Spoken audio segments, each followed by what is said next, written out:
22 জুলাই মঙ্গলবার সন্ধ্যায় বাঁকুড়া জেলা তালডাংরা থানার অন্তর্গত রাজপুর গ্রামে আইএসএফ এর ছাত্র সংগঠন স্টুডেন্ট ফ্রন্টের 4 জন সদস্যের উপর এক দুঃসাহসিক হামলার ঘটনা ঘটে। নূর মোহাম্মদ মন্ডল, অজিহউদ্দিন জুলকার, নাইন খান, হায়দার আলী খান এবং আজিজুল খান এই 4 জন ছাত্র নেতা বাঁকাদাহ বৈতল মোড়ে পথসভা শেষে বাড়ি ফেরার পথে দুষ্কৃতিকারীদের নিঃসন্দেহে পড়েন।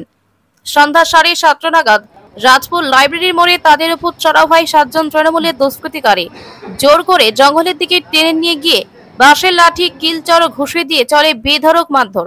তাদের অভিযোগ, এটা ছিল পরিকল্পিত হত্যা চেষ্টা। হামলাকারীরা তাদের রাজপুর হাই মাদ্রাসার সামনে থাকা একটি দখলকৃত তৃণমূলের পার্টি অফিসে নিয়ে যায়।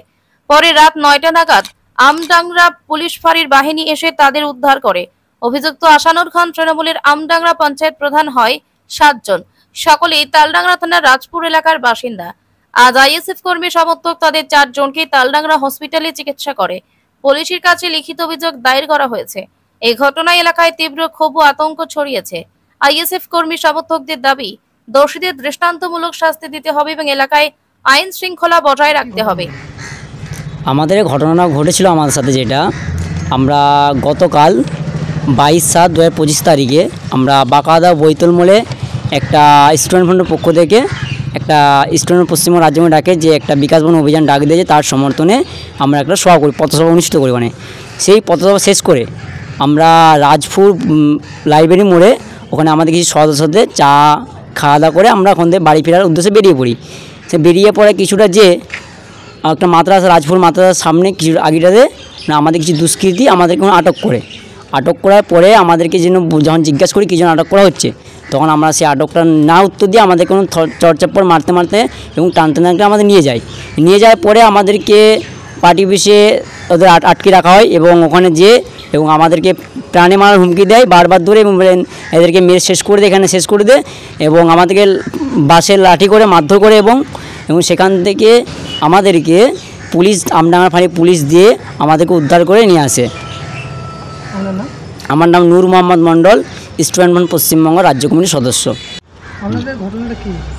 হ্যাঁ, গতকাল একটা 22 জুলাই মঙ্গলবার একটা ঘটনা ঘটে, যেটা আমাদের একটা বাঁকাদাতে পথসভা ছিল বিষ্ণুপুর ব্লকের। তো সেখানে আমরা পথসভা কমপ্লিট করার পর আমরা রাজপুরের হয়ে ওইটা দিয়ে ফিরে আসি, কয়েকজন বন্ধুর সাথে দেখা করি, চা খাই। ফিরে আসার পর সে অতর্কিত একটা হামলা, আপনারা ইতিমধ্যে খবর পেয়েছেন। তো সেই হামলা পার্টি বসে ঢুকিয়ে আমাদেরকে টানতে নিয়ে যাওয়া, হিচড়ে মারধর করা। তো সেখান থেকে অকথ্য ভাষায় গালিগালাজ, আমাদেরকে পিঠে মারধর হয়, নূরকে হাতে আঘাত করেছে। তো এই ধরনের মারপিটটা ওখানটায় চলতে থাকে, আধা ঘন্টা 40 মিনিট ধরে চলতে থাকে। পার্টি অফিসে নিয়ে যে হুমকি, থ্রেট, যে অকথ্য ভাষায় গালিগালাজ, কয়েকজন তো আমাদের উপর চাপাও হয়েছিল, পিঠে মারা। পার্টি অফিসে গেট লাগিয়ে দিয়েছিল, কেউ না ঢুকতে পারে, কেউ না দেখতে পারে, জানলা বন্ধ করে দিয়েছিল। মানে একটা অতর্কিত হামলা। তো এটা একমাত্র হামলা এই জন্যই করেছিল যে আমরা এখানে ইন্ডিয়ান সেকুলার ফ্রন্ট দল করি বাঁকুড়া জেলায়। তো দল করার পর তার সাথে বিভিন্ন জায়গায় আমরা প্রোগ্রাম করি। যেমন দেখেছিলেন কিছুদিন আগে অকাপের একটা সভা হয়েছিল, সেই সবাই হাজার হাজার মানুষ জমায়েত হয়েছিল ওইখানে। বিশেষ করে মমতা বন্দ্যোপাধ্যায় তো অকাপের আন্দোলনটা দমিয়ে দিলেন, অকাপ আন্দোলন করতে দিলেন না। একমাত্র ইন্ডিয়ান সেকুলার ফ্রন্ট বিধানসভায় এবং রাজপথে সব জায়গায় আন্দোলন করছে। তো সেই কারণে এরা ওই গুন্ডাদেরকে দিয়ে, মাফিয়াদেরকে দিয়ে বিভিন্নভাবে আর কি হুমকি দিয়ে মারপিট করে আর কি আমাদেরকে দমিয়ে দেওয়ার চেষ্টা করছে। এক কথায় যে আনিস খানকে যেভাবে মার্ডার করেছিল, সেই প্রি প্ল্যান গুন্ডা দিয়ে আর কি করার চেষ্টা করেছিল গতকাল, মানে আনিসের মতো হত্যা করার জন্য। আমাদের নূর মোহাম্মদকে আমরাও একসময় আনিসের সাথে আন্দোলন করেছি, থেকেছি। তো সেটা পুরো ওই রকমই মনে হলো যে আনিসকে যেভাবে রাতের বেলা ছাদ থেকে ফেলে খুন করা হয়েছিল, সেই ধরনের হামলাটা গতকাল পুরো হুবাহুব হলো। এটা একটা আমি মানে কৃতজ্ঞতা জানাবো এখানে পুলিশ প্রশাসনকে, তারা সঠিক সময় পৌঁছে গিয়েছিলেন। নাহলে হয়তো আমাদেরকে প্রাণে এতদিন হয়তো আমরা এখানে দাঁড়িয়ে নাও থাকতে পারতাম, মেরে দিতে পারতো, মানে মেরে দেওয়ার পুরো চক্রান্ত হয়েছিল। তো সেই চক্রান্তে ওরা পারেনি। আমরা গতকাল রাত প্রায় আপনার 9:40 নাগাদ আমাদেরকে আমডাংরা ফাঁড়িতে আইসি সাহেবরা এসে আমাদেরকে নিয়ে যান। আমরা আইসি গাড়ি নিয়ে এসে ওখান থেকে ওই রাজপুরের যে ঘোষিত যে পার্টি অফিস যে চালায়, সেখান থেকে উদ্ধার করে আমাদের নিয়ে এসে ফাঁড়িতে আমাদেরকে আটকে বলতে আমাদের সুস্থভাবে রাখে, খোঁজখবর নিয়ে ডিটেলস নিয়ে আমাদেরকে ছেড়ে দেয়। তো আমরা বাড়ি আসি। আমরা ওই দিন প্রায় রাত গতকাল 12:30 বেজে গেছিলো, ওই জন্য রাতে এদিকে আসতে পারি না। সকালে আমরা মেডিকেল করলাম, মেডিকেল করার পর তালডাংরা থানায় আমরা একটা এফআইআর লঞ্চ করলাম, অভিযোগ জানালাম। যারা মানে অতর্কিত হামলা চালিয়েছিল তাদের জন্য আমরা একটা মানে অভিযোগ করেছি। ইনজুরি রিপোর্ট অনুযায়ী স্যারেরা তদন্ত করবেন, 24 ঘন্টার মধ্যে আমাদের জানাবেন বলেছেন। এফআইআর লঞ্চ হবে। আর যারা এই হামলা চালিয়েছে তাদেরকে কিন্তু আমরা ছেড়ে কথা বলবো না, কারণ রাজনীতি যে যা খুশি করতে পারে, কোনো অসুবিধা নেই। আমরা পরিশেষে একজন দেশের নাগরিক, আমাদের একজন দেশের নাগরিককে যদি কেউ হামলা করে হত্যা করে, তাদেরকে কিন্তু আমরা ছেড়ে কথা বলবো না। আমরা আইনের মাধ্যমে লড়বো। হয়তো ওরা লাঠি চালাবে, লাঠি সোটা চালাবে, সব কিছু করবে, আমরা লাঠি সোটা চালাবো না, মারধরও করবো না। আমরা আইনের আওতায় আসবো। আইন আমাদের যেটা আছে সেই আইন অনুযায়ী আমরা চলবো। প্রশাসনের, পুলিশের প্রতি আমাদের ভরসা আছে। পুলিশ দেখবো কি অ্যাকশন নাই, কি পদক্ষেপ নাই। যদি কোনো পদক্ষেপ না, অ্যাকশন না নেয়, তখন আমাদের রাজনৈতিক কর্মসূচি আমরা ঘোষণা করব। আমাদের আইএসএফের পক্ষ থেকে যে রাজনৈতিক কর্মসূচি বাঁকুড়া জেলায়, সেটা আমরা কর্মসূচি ঘোষণা করব এবং আমরা কোর্টে দ্বারস্থ হব। যদি পুলিশ ঠিকঠাক অ্যাকশন না নেয় বা অভিযোগ না নেয়, তখন আমরা কোর্টে যেতে বাধ্য হব। আমার নাম জুলকার খান। আমি ইন্ডিয়ান সেকুলার ফ্রন্টের জেলার সদস্য আছি।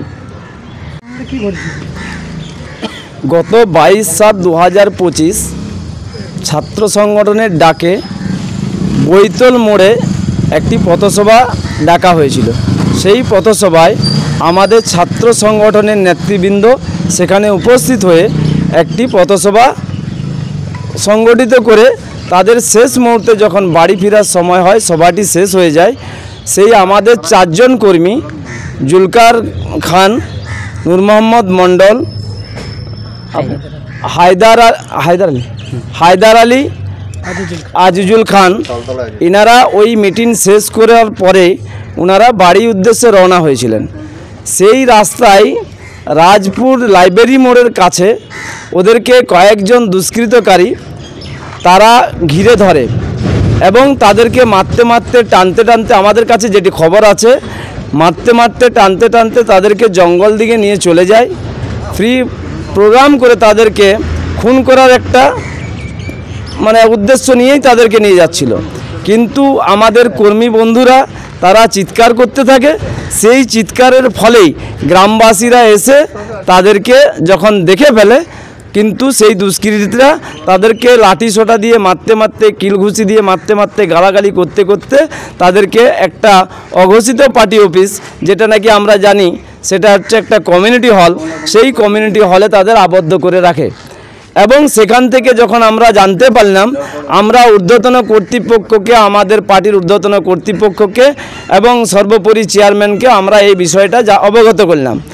ওনারা বা আমরা সবাই মিলে যখন প্রশাসনের দ্বারস্থ হলাম, প্রশাসন সঠিক সময়ে আমাদের কর্মীদের কাছে পৌঁছে যায়।